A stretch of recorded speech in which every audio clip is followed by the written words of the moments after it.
दर्शकों ब्रेक बाद तुहाडा सब दा भरपूर स्वागत है। सो व्यूअर्स हुण आपां गलबात करन जा रहे हैं कि पाकिस्तान के साबका प्रधानमंत्री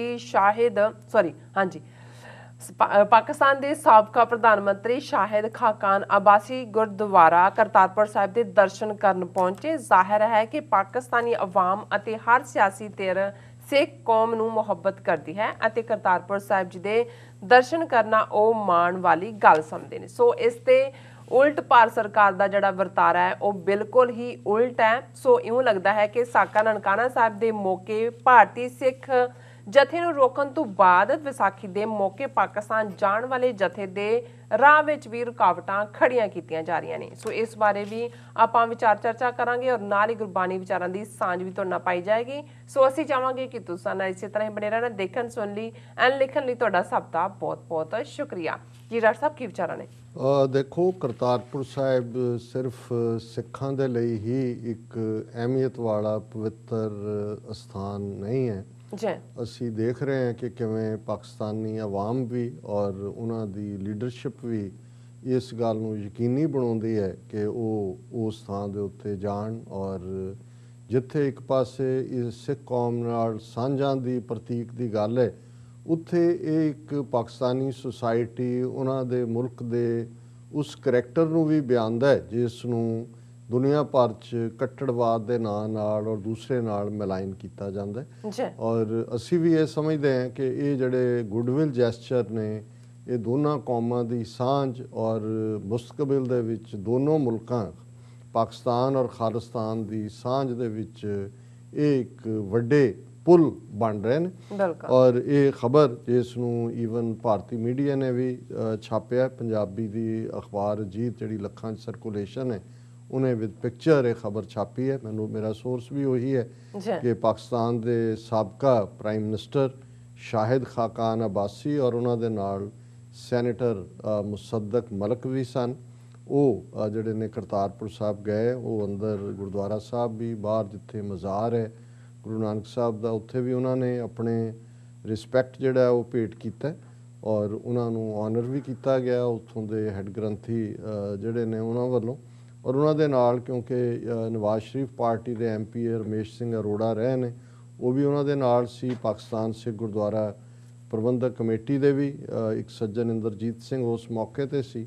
और उन्होंने ये भी दसिया गया उन्होंने कि भाई किवें हुण करतारपुर कॉरीडोर का जिहड़ा सैकेंड फेज़ है कंस्ट्रक्शन वर्क उहदे ते कीता जाएगा और उस तो बाद उन्होंने जीरो लाइन ते भी हो गए।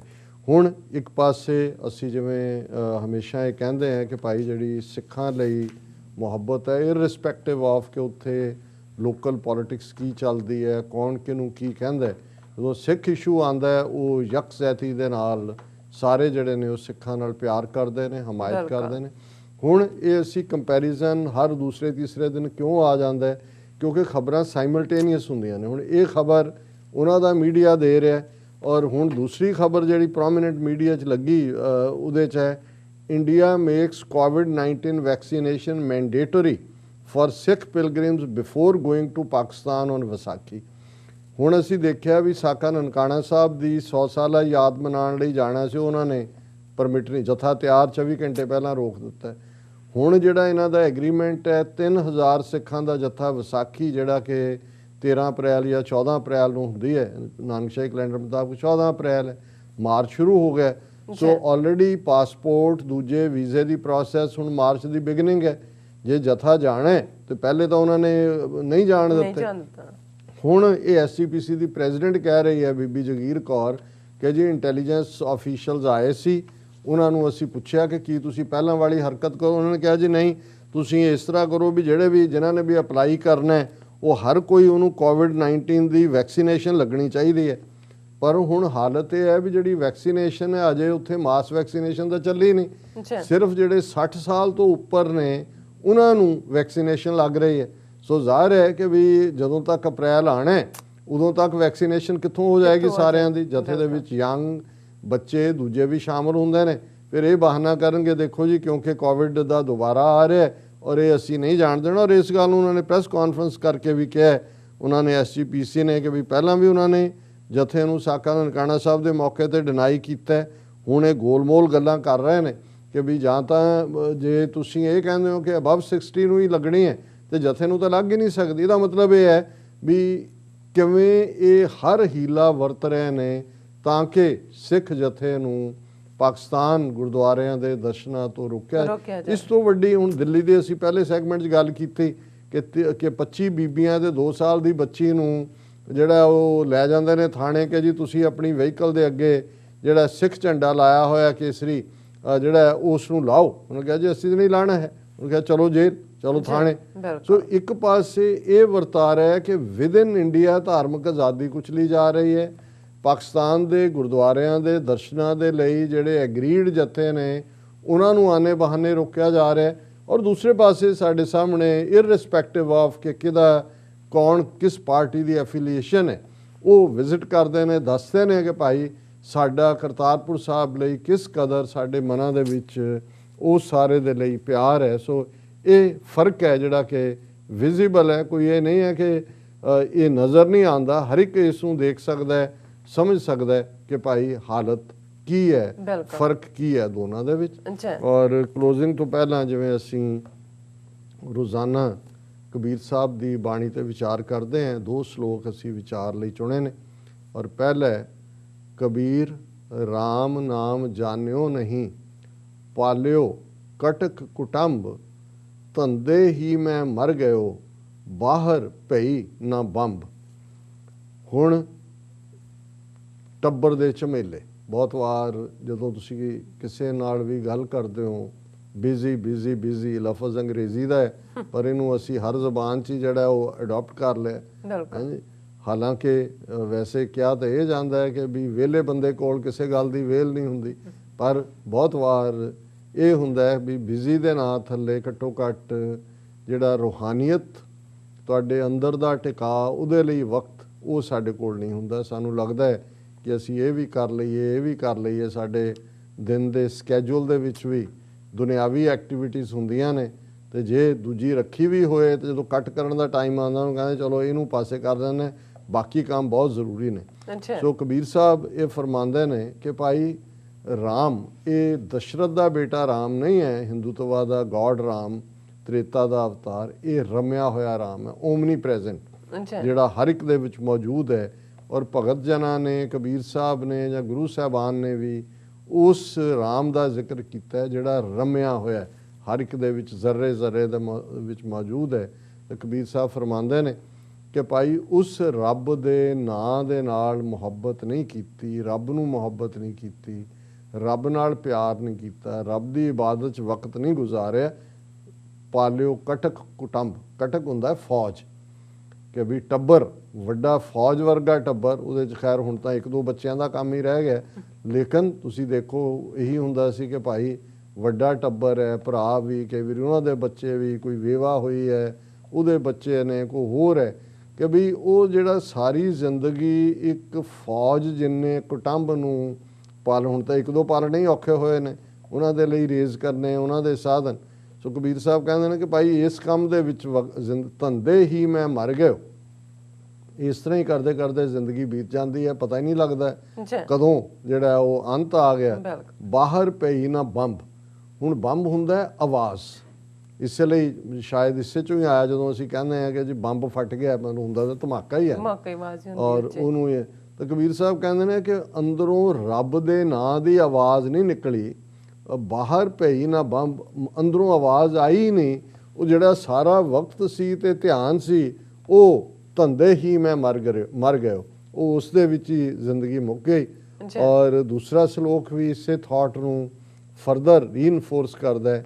ਕਬੀਰ ਆਂਖੀ ਕੇਰੇ ਮਾਟੁਕੇ, ਪਲ ਪਲ ਗਈ ਬਿਹਾਏ, ਮਨ ਜੰਜਾਲ ਨਾ ਛੋੜਈ, ਜਮ ਦਿਆ ਦਮਾਮਾ ਆਏ। ਕਿ ਵੀ ਜ਼ਿੰਦਗੀ ਪਲ ਪਲ ਪਲ ਕਰਕੇ ਬੀਤਦੀ ਜਾਂਦੀ ਹੈ, ਜਿਵੇਂ ਅੱਖ ਚਮਕਦੀ ਹੈ ਕਿ ਭਾਈ ਅੱਖ ਚਮਕਦਿਆਂ ਨੂੰ ਸਭ ਤੋਂ ਘੱਟ ਅਸੀਂ ਸਮਝਦੇ ਹਾਂ ਕਿ ਵਕਤ ਲੱਗਦਾ ਹੈ, ਸੈਕਿੰਡ ਦੇ ਵੀ ਫਰੈਕਸ਼ਨ ਆਫ ਏ ਸੈਕਿੰਡ ਹੁੰਦੀ ਹੈ। ਵੀ ਇਵੇਂ ਕਰਕੇ ਜੇ ਅੱਖ ਚਮਕਦਿਆਂ ਵੀ ਦੇ ਤੋਂ ਅਸੀਂ ਕਾਊਂਟਿੰਗ ਸ਼ੁਰੂ ਕਰੀਏ, ਕਬੀਰ ਆਖੀ ਕੇਰੇ ਮਟਕੇ, ਮਟਕੇ ਹੁੰਦੇ ਨੇ ਚਮਕਣੇ, ਜਿਹੜੀਆਂ ਆਈਲਿਡਸ ਨੇ, ਕਿ ਭਾਈ ਇਹ ਜਿਹੜੇ ਚਮਕਣੇ ਨੇ ਪਲ ਪਲ ਗਈ ਬਿਹਾਏ, ਕਿ ਵੀ ਇਹ ਉਮਰ ਬੀਤਦੀ ਜਾਂਦੀ ਹੈ, ਅੱਖਾਂ ਦੇ ਝਮਕਣ ਜਿੰਨਾ ਸਮਾਂ ਵੀ ਜੇ ਅਸੀਂ ਕਾਊਂਟ ਕਰਨਾ ਸ਼ੁਰੂ ਕਰ ਦਈਏ ਤੇ ਉਹ ਵੀ ਜਦੋਂ ਅੱਖ ਝਮਕਦੀ ਹੈ ਵਕਤ ਬੀਤ ਰਿਹਾ ਹੁੰਦਾ। ਔਰ ਜ਼ਿੰਦਗੀ ਇਵੇਂ ਹੀ ਕਬੀਰ ਆਂਖੀ ਕੇਰੇ ਮਟ ਕੇ ਪਲ ਪਲ ਗਈ ਬਿਹਾਏ, ਇਵੇਂ ਕਰਕੇ ਪਲ ਪਲ ਕਰਕੇ ਜ਼ਿੰਦਗੀ ਬੀਤਦੀ ਚਲੀ ਗਈ, ਮਨ ਜੰਜਾਲ ਨਾ ਛੋੜਈ। ਮਨ ਦੇ ਅੰਦਰ ਜਿਹੜਾ ਮੋਹ ਮਾਇਆ ਦਾ ਜੰਜਾਲ ਹੈ ਜਿਹਨੇ ਜਕੜਿਆ ਹੋਇਆ ਉਹਨੇ ਤਾਂ ਖੜਾ ਨਹੀਂ ਛੱਡਿਆ। ਬਿਲਕੁਲ। ਔਰ ਹੋਇਆ ਕਿ ਜਮ ਦਿਆ ਦਮਾਮਾ ਆਏ, ਦਮਾਮਾ ਕਹਿੰਦੇ ਨੇ ਨਗਾਰੇ ਨੂੰ, ਜਮ ਕਹਿੰਦੇ ਨੇ ਮੌਤ ਦਾ ਫਰਿਸ਼ਤਾ, ਮਲਕੁਲ ਮੌਤ, ਇਜ਼ਰਾਈਲ, ਜਮਦੂਤ, ਕਿ ਭਾਈ ਪਲ ਪਲ ਕਰਕੇ ਅੱਖਾਂ ਝਪਕਦਿਆਂ ਝਪਕਦਿਆਂ ਦਾ ਕਾਊਂਟ ਤੋਂ ਸ਼ੁਰੂ ਕਰ ਲਈਏ, ਜ਼ਿੰਦਗੀ ਬੀਤ ਗਈ।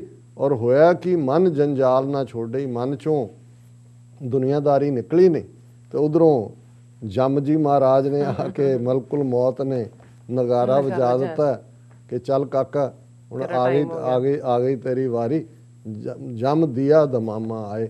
ਸੋ ਜਿਹੜੇ ਫਕੀਰ ਸੂਫੀ ਸੰਤ ਨੇ ਇਹ ਹੀ ਰਿਮਾਈਂਡਰ ਦਿੰਦੇ ਨੇ ਆਲਵੇਜ਼। ਤੁਸੀਂ ਦੇਖੋਗੇ ਕਿ ਵੀ ਜਿਸ ਦੌੜ 'ਚ ਤੁਸੀਂ ਪਏ ਹੋਏ ਹੋ ਕਦੇ ਇਹ ਵੀ ਸੋਚੋ ਕਿ ਵੀ ਤੁਸੀਂ ਤੁਰ ਜਾਣਾ, ਬਿਲਕੁਲ, ਕਿ ਇਹ ਤੁਹਾਡਾ ਜਿਹੜਾ ਹੈ ਉਹ ਟੈਂਪਰੇਰੀ ਟ੍ਰਾਂਜ਼ਿਟ ਹੈ। ਜਦੋਂ ਹੁਣ ਗੁਰੂ ਨਾਨਕ ਸਾਹਿਬ ਇਹ ਫਰਮਾਉਂਦੇ ਨੇ ਕਿ ਯਕ ਅਰਜ਼ ਗੁਫਤਮ ਪੇਸ਼ ਤੋਂ ਦਰ, ਗੋਸ਼ ਕੁਨ ਕਰਤਾਰ, ਹੱਕਾ ਕਬੀਰ ਕਰੀਮ ਤੂੰ ਬੇऐਬ ਪਰਵਰਦਗਾਰ, ਦੁਨੀਆ ਮੁਕਾਮੇ ਫਾਨੀ ਤਹਿਕੀਕ ਦਿਲ ਦਾਨੀ, ਮਮ ਸਰ ਮੂਏ ਅਜ਼ਰਾਇਲ ਗ੍ਰਿਫਤੇ ਦਿਲ ਹੇਚ ਨਾਦਾਨੀ।